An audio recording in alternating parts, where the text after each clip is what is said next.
Em poucas palavras aqui eu quero falar sobre um assunto que a Bíblia Sagrada está repleta desse acontecimento e são coisas que a gente ainda vê que nos dias atuais tem acontecido. Quero falar aqui sobre a amizade. Paulo escreve a Timóteo na segunda carta de Paulo, no capítulo 4, logo bem no final lá das suas últimas palavras. Paulo estava preso, já condenado, né? A sua sentença já havia saído, provavelmente, e Paulo sabia que dali ele não ia voltar mais para casa, não ia poder mais rever os irmãos.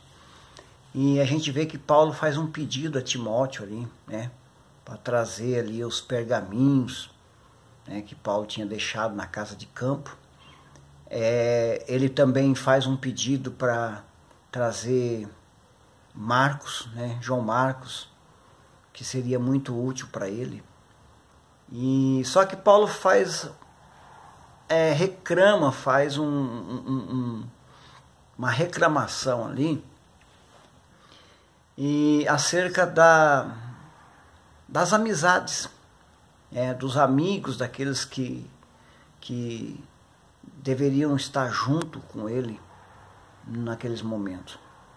Paulo reclama que foi abandonado por alguns irmãos, fala ali de Demas e outros, alguns que foram para outras cidades e outros que realmente abandonaram Paulo.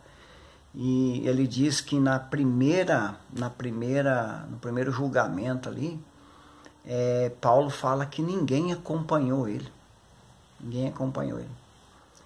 E que só o Senhor esteve presente. E ele até cita uma expressão, né, até forte, que ele diz assim, que Deus não retribua eles, né, pelo que eles fez. Ou seja, por ter abandonado Paulo no momento que Paulo mais precisou, né, de estar junto, estar acompanhando ali. Mas esse não é o único fato que a Bíblia Sagrada mostra.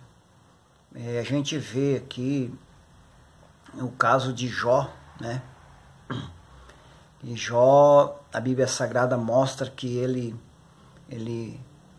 perdeu os bens materiais, perdeu os filhos, foi provado, né? Foi provado a sua fé, e ele perdeu os bens materiais, os filhos morreram, as filhas morreram. A mulher, né? A mulher que poderia estar ao lado dele, também o rejeitou, né? A ponto de aconselhar ele até de blasfemar contra Deus para que ele morresse. Aí a Bíblia Sagrada mostra que os amigos de Jó, eles vieram de um lugar distante para se condoer por ele. E o que a Bíblia Sagrada nos mostra é que durante 7 dias eles ficaram em silêncio. 7 dias. E diz a Bíblia que eles se lamentaram, eles choraram, tal. Só que o que eu acho mais interessante é que depois desses 7 dias aí, eles começam a questionar Jó o motivo. Por que Jó estava passando por aquela situação? Ou seja, os 7 dias que eles permaneceram calados, na verdade não foi nem para se condoer, não foi nem para se lamentar, não foi nem para interceder pela vida de Jó, não. Foi para parar para analisar o que será que levou Jó a viver, a estar nessa situação, a passar por essa situação. E questionando, né? Chegaram até jogar algumas perguntas para ele, né? Dizendo que Deus, se ele fosse justo, Deus não faria aquilo com ele. Enfim, arrumaram um monte de argumento para tentar culpar Jó pelo que Jó estava passando. É muito interessante isso, né? Muito interessante. O outro fato que eu acredito que seja o mais cruel, foi o fato de Jesus fazer bem, curar, ter seus discípulos, seus apóstolos, né, que estavam com ele constantemente, vendo ele fazer milagre, vendo ele curar pessoas, vendo ele multiplicar os pães, viu ele ressuscitar Lázaro, enfim, são uma infinidade de milagres que eles ali visualizaram, foram testemunha, né? Visualizaram, foram testemunha disso aí. E só que a gente olhando lá, quando Jesus vai para o Getsêmani na noite que ele foi traído, né? Naquela noite que ele foi traído, a Bíblia Sagrada mostra que Jesus ele vai para o jardim do Getsêmani, ou Getsemane, né? Como alguém quiser, e ele vai orar. Ele passa ali um período basicamente de 3 horas orando, porque a Bíblia Sagrada diz que ele ora um tempo, ele vem e fala com os discípulos, enquanto os discípulos dormindo, ele volta, repete as mesmas palavras. Então Jesus orou ali praticamente umas 3 horas ou mais de oração. E nessa oração, antes de ir para orar, ele chama os apóstolos, porque naquela noite da traição, né, na noite mais difícil de Jesus, na noite que deveria estar todos unidos ali ao lado dele, porque era a noite que Jesus ia visualizar o sofrimento, né? A Bíblia Sagrada mostra que Jesus faz uma confissão. Uma confissão que talvez tenha trazido assim uma tristeza profunda para os discípulos, para os apóstolos.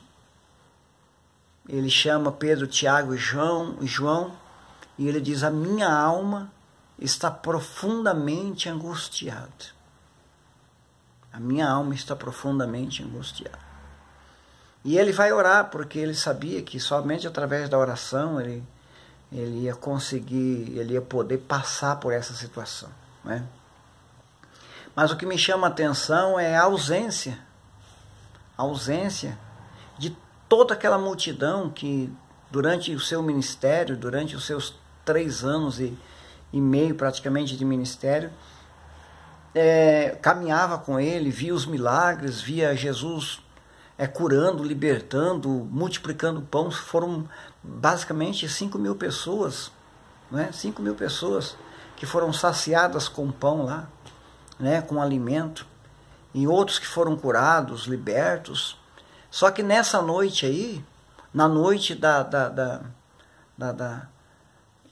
luta, da prova, da tribulação, das lágrimas, né? Na noite que eu sei que talvez nenhuma palavra poderia consolar ele ali, mas o simples fato de dos amigos estar ao lado já era o suficiente, não é?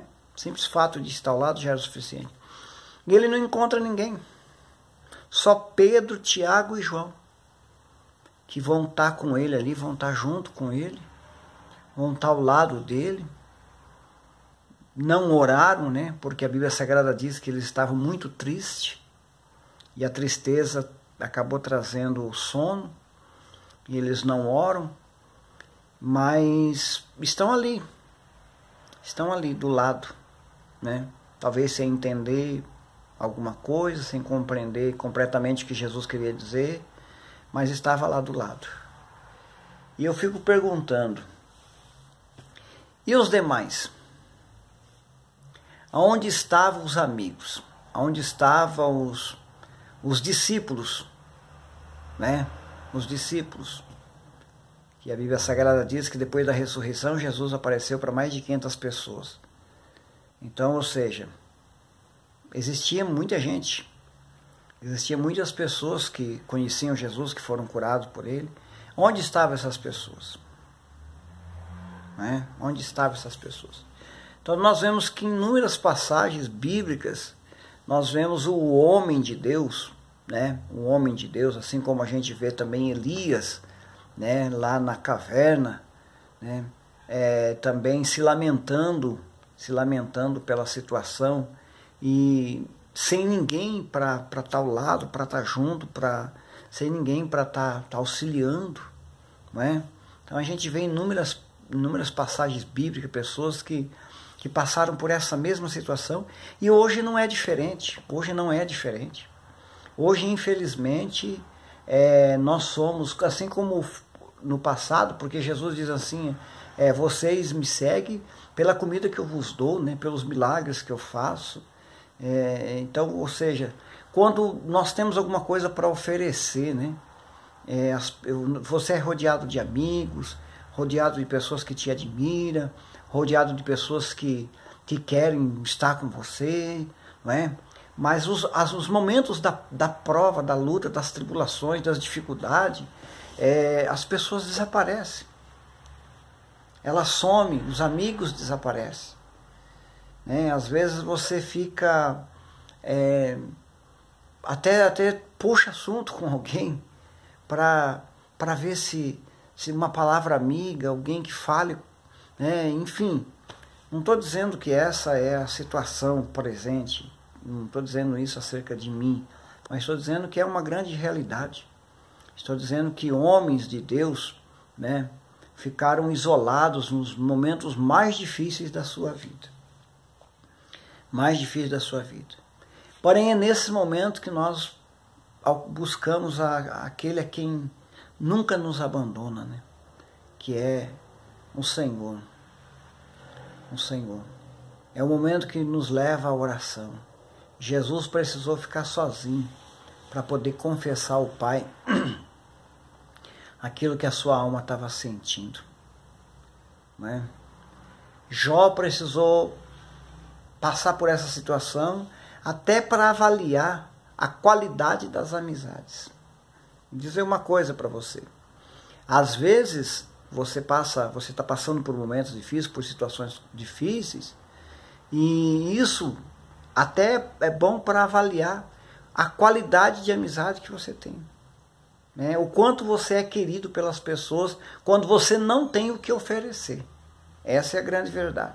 Porque quando você tem o que oferecer, você tem amigos, você tem pessoas que te ligam, pessoas que querem estar com você, querem estar na sua casa, quer churrasquear com você, quer estar presente. Mas quando você não tem o que oferecer, quando você está na prova, na luta, aí os verdadeiros amigos aparecem nesse momento. São aqueles que ainda te ligam, aqueles que ainda te mandam uma mensagem no WhatsApp, aqueles que ainda te mandam um bom dia, uma boa noite, uma boa tarde, e você sabe que esses são aqueles que, independente da situação em que você está vivendo, eles sempre estarão do seu lado, talvez não para te ajudar financeiramente, né? Que não é isso que importa, mas pelo menos para dizer que eu estou aqui, independente de qualquer circunstância. Pense nisso. Eu tenho certeza que Deus vai falar ao seu coração.